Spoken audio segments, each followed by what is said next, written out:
So all stones, regardless of their size, the definition of the crystal, and if it's a cluster or a polished stone, will absorb energy. That's what they're used for, and that's how they help us energetically.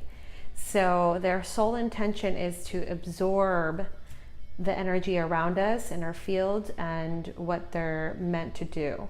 So we have to remember to sage them at least every 2 weeks. If you're constantly using them, you want to sage them about like after every use. So for instance, this one, which is I used for when I'm writing, or if I need to speak, because it is blue for my throat chakra.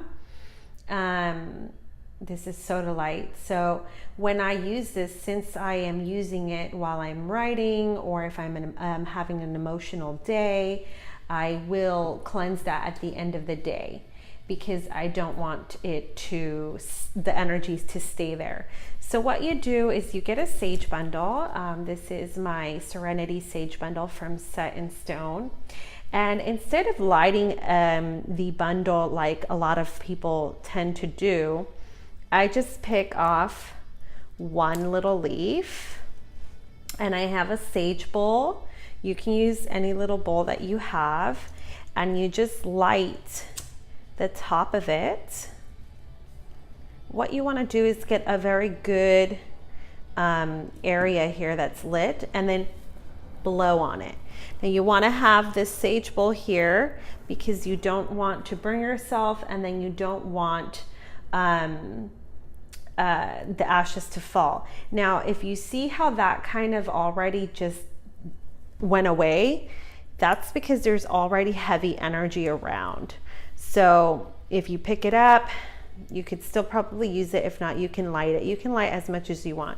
I don't personally like the smell to be super strong, so I do always have my empathy cleansing spray here for the smell. So what you do is, and over the sage bowl, you can grab your crystal and kind of just let the smoke go over it.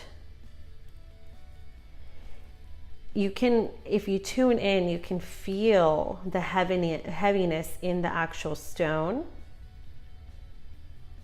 And I just let it run through it for a little bit. You can ask that the sage cleanse all negative energies that it has absorbed, any negative entities. And if you know the meaning of the stone, you can actually add the intention in the actual crystal. So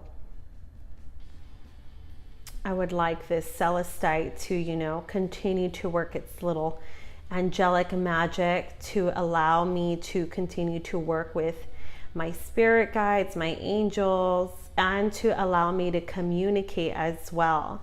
So, and then you can keep doing that. Now, you might have to keep lighting it in order to get more. And so I typically will have all my crystals out to be able to do that. Now you can also use incense, and you light the top. I like to have a very good, strong smoke come out of my incense because mine smell really, really good. There we go. And you can use this as well. As you see, it's a stronger smoke here compared to the sage, and you can do the same thing where you're lighting it and running it through. Now, a lot of people will also place their crystals in saltwater baths. I don't really need to do that. Mine really just work with just the sage. And also don't forget to place the stones outside in a full moon. You can put them on your windowsill or outside if you have a backyard, a patio, and place them out. You can put them all together, and they do recharge the most with a full moon.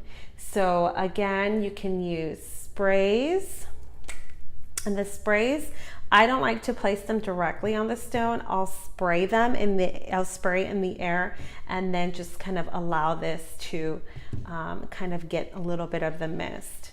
But definitely take them out for a full moon, which is the best time. That's once a month. And then also you can place them outside in the sun to absorb the energy from the sun as well. They can do that. So here we go. That is pretty much how we cleanse our stones. So don't forget, if you're feeling or you're using a stone the most on an everyday basis, you do want to be saging them at least once a day or every 2 days. If it's just a stone like this one, where I usually have it around me, or it's placed really nicely in my home in the love area, I will only sage this maybe like every 2 weeks. But anything small that I am using constantly, I will definitely have this saged at least once a day. So there you go. I hope that this helps.